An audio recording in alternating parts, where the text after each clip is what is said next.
lead talk, I work very hard to control the environment I work in comedically. I only work where I want to work and who I want to work for. I want to work with. I don't work because that is a very precious place to me. I've been offered a gig, a couple of gigs, 3 or 4 gigs to work with Monique in LA, in Brooklyn, in Houston, and I turned them down because I didn't think it would work. So after talking to a lot of people, and one of the very people in this room about how things are different, 2 of the very people in this room, as a matter of fact, and how things are different, and look at how things are coming around, I decided it would be wrong for me not to give somebody a chance based on things that they'd never done to me. That would have been wrong to me. And when she talks, she goes on her diatribe and she talks about me having my feet under her table. That was at her invitation.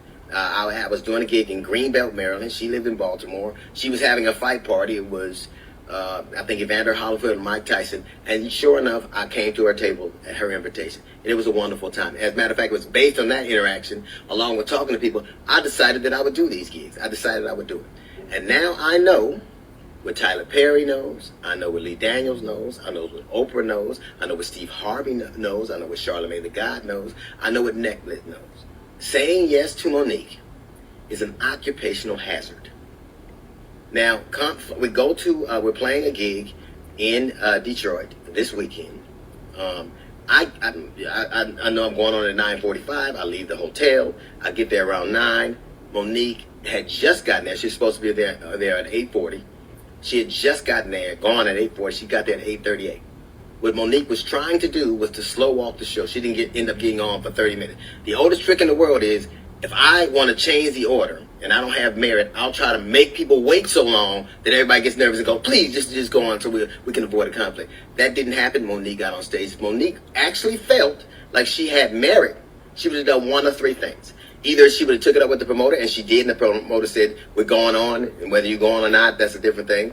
You would have not done it, but she knew she had to get on stage, or she would have been in breach of contract, or she would have come to talk to me.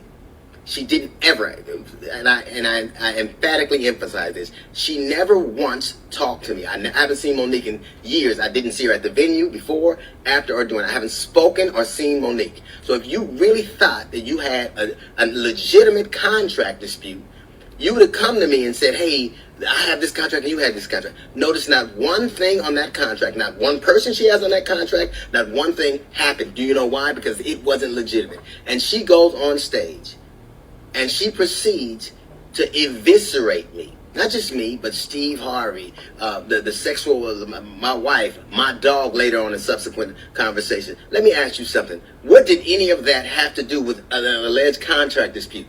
What did Steve Harvey have to do with your contract? What did I have to do with your contract? What did my dog have to do with your contract? What does my wife have to do with your contract? You wrote your contract, you and your daddy. You proceeded to say things that were so patently insulting that it was galling. It was galling. You asked in subsequent conversations why I have a dog, a support dog, what kind of person has a support dog.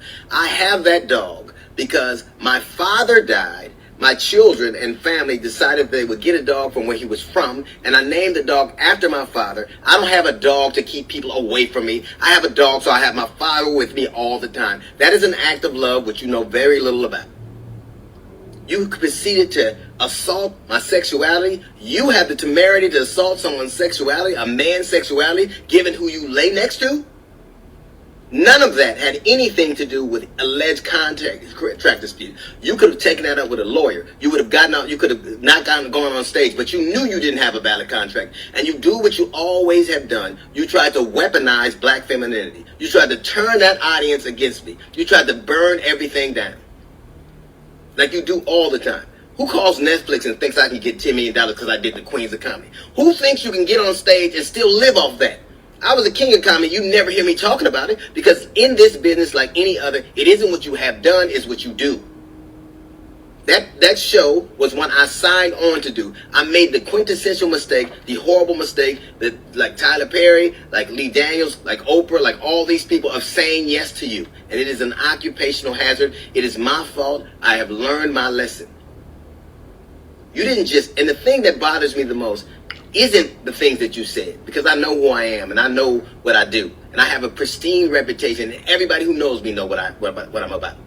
It's this whole, my dear, my babies, I love you for real, which is so transparently false, it is ridiculous. But the thing that was really the most annoying, the thing that was really the most bothersome, is after a terrible couple of weeks where people were being slain in Buffalo, where people were being slain, kids are getting slain in school, and people had come to a comedy show to get away from all of their problems, you besieged them with yours. The one contract that isn't in dispute is the one that the audience had with us to entertain them. But every single time, more and more, you spend half of your time talking about your grievances and what you didn't get and who did this to you. Listen, when you burn things up and you sit back to watch the results of them, she's literally set that stage on fire, said the most incendiary things ever, and I had to go on stage. And she has the temerity to call me a coward. A coward would have left. A coward would have said, I can't go. You didn't even want to go on when you had a contract that you knew that not to be true. You made up this whole narrative that you knew not to be true, and you played that out in front of the audience. And then I had to go on behind you. And you know what you did? You sat back and you tried to watch your damage. You set the stage on fire and you watched what you've done. You know who does that? Arsonists do that. Arsonists set shit on fire and try to see the damages rise. But I blame myself because I know now what I didn't before. Saying yes to you is an occupational hazard, one I will not repeat. I don't blame you. I wish you well. But when you do the things you do, when everything's about you, when you're vitriolic, when you have all these fights with all of these entities, it is you. Precious was not a movie. Precious was an autobiography. That is who you are, literally.